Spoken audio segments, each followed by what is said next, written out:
Mesdames, Mesdemoiselles, Messieurs, bonjour. Je suis Stanislas Zézé, PDG de Bloomfield Investment Corporation. Aujourd'hui, nous allons parler risque pays, particulièrement la conférence risque pays qui aura lieu cette année, la 7e édition. Nous sommes déjà à la 7e édition. Mais je vais raconter un peu l'histoire de la conférence risque pays. Pourquoi Bloomfield a décidé d'organiser chaque année des conférences des risques pays. Alors, cette idée est venue du constat que j'ai fait quand j'étais à la Banque mondiale et dans d'autres structures à l'extérieur de la Côte d'Ivoire, de la mauvaise perception, ou du moins la perception biaisée que les investisseurs étrangers avaient vis-à-vis de l'Afrique. Pourquoi ils avaient cette perception? Parce qu'ils ne connaissent pas bien l'Afrique, parce qu'en réalité, ils ont déjà des idées préconçues. Donc forcément, ces idées préconçues influencent leur jugement, qui finalement est un jugement subjectif vis-à-vis de l'Afrique. Mais pourquoi c'était possible? C'était possible parce que les Africains n'avaient pas leur propre narrative sur le risque contextuel dans leur environnement. Et nous avons pensé que créer une plateforme de discussion, de débat sur la cartographie de risque des pays africains, dans lesquels on mettrait en relief les forces, les faiblesses, les opportunités, et nous montrons au monde entier que les Africains prennent conscience de leurs faiblesses, ne vont pas seulement parler de leurs points positifs, mais prennent conscience de leurs faiblesses et mettent en place des mécanismes pour corriger justement ces faiblesses-là.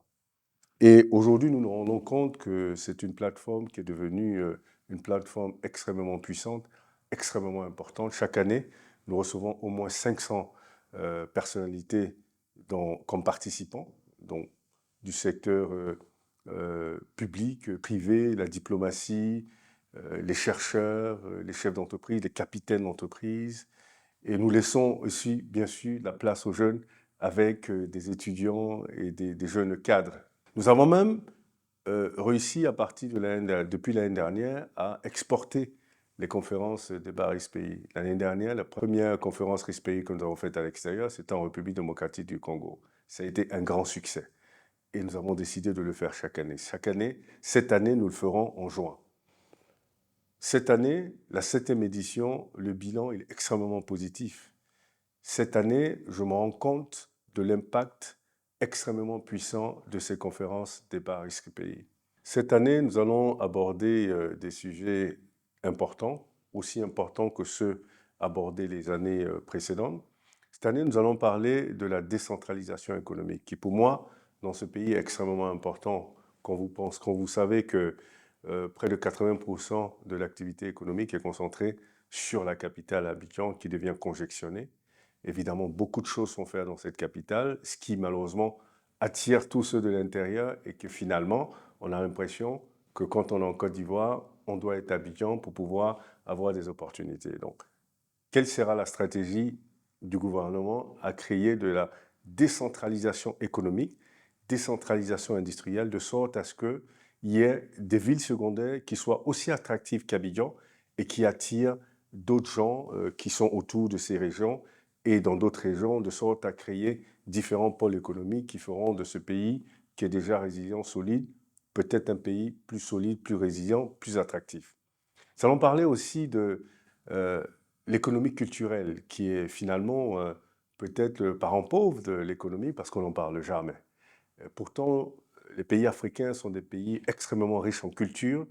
Il est important de mettre en place un modèle économique pour la culture, ce qui engendrait d'énormes revenus pour les pays africains. Et pour nous, c'est extrêmement important d'en parler. L'éducation. Évidemment, dans ce pays, on a bien constaté, nous, en tant qu'analystes, que l'éducation a subi si vous voulez, beaucoup de difficultés, ou du moins montre bien que le modèle utilisé est à bout de souffle.